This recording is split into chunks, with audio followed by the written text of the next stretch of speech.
from its entry point, directly facing a large obelisk.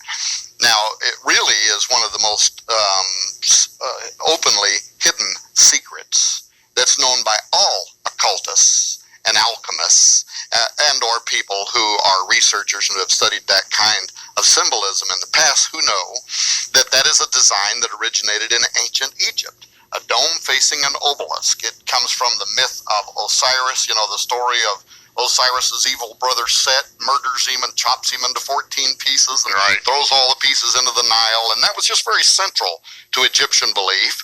And his sister wife, the queen of magical skills, Isis, she goes up and down the banks of the Nile River, collects 13 of the pieces of Osiris, can't find the 14th piece, which is his missing male organ. But she assembles his body back together, just like we had 13 continents in this country that were assembled together to form one union. And she creates an obelisk, which then becomes magically representative of his male organ, and she magically impregnates herself. Well, Egypt built an entire magical, alchemical belief system around the dome and the obelisk as representing the ever-pregnant belly of Isis and the male organ of the god Osiris. And if you go through ancient Egypt, all of their most important religious edifices, including the largest religious area that was ever built, the temple of Amun-Ra at Karnak. You go there, here's the dome temple of Isis, here's the obelisk of Osiris, and during a festival called Opet, what is it that happens? And I'm coming to a point here that's really important.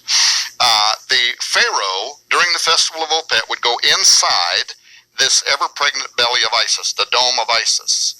A raising of Osiris ceremony was conducted by the Egyptian magicians, the purpose of which was to draw forth the spirit of Osiris through the base of that obelisk, up through where it would magically emit into the belly over here of Isis. And as Pharaoh standing inside the belly of Isis, he is transmogrified. The spirit of Osiris enters him. He went in the temple as a man. He comes out. He is a god.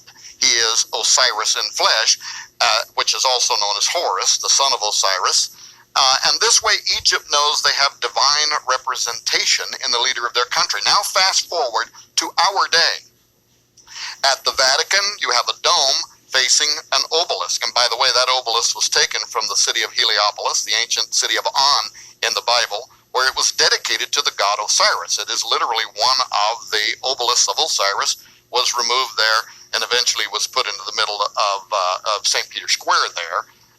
But now you come to the United States. You have a dome. When the founders were building this country, they actually first called it Rome.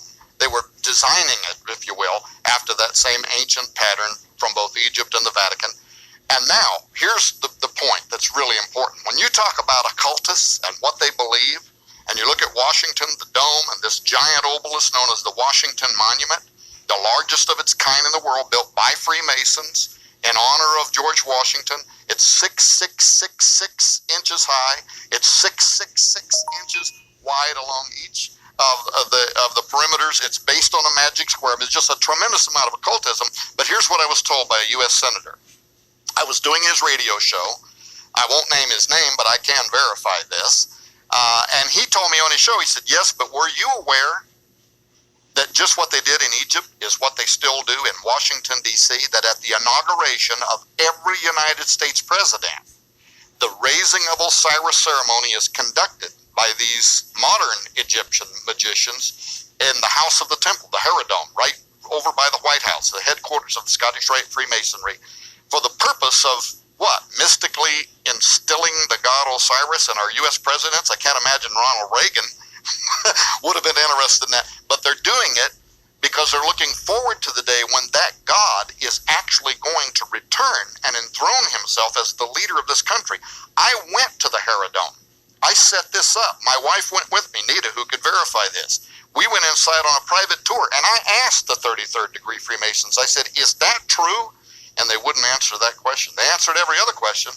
They wouldn't say yes or no to whether they actually conduct that ancient Egyptian ceremony in Washington, D.C. at the inauguration of every U.S. president who's standing over there in the dome of Isis, the Temple Dome, the U.S. Capitol Dome. Anybody can take a tour, walk inside, and look up into her underside belly. What do you see? The apotheosis of George Washington. George Washington becoming a god. This is a very a powerful belief system. But if you couple it with the prophecies on the Great Seal, yes, Gary, 2012, they believe something happened. They believe something may culminate in 2016.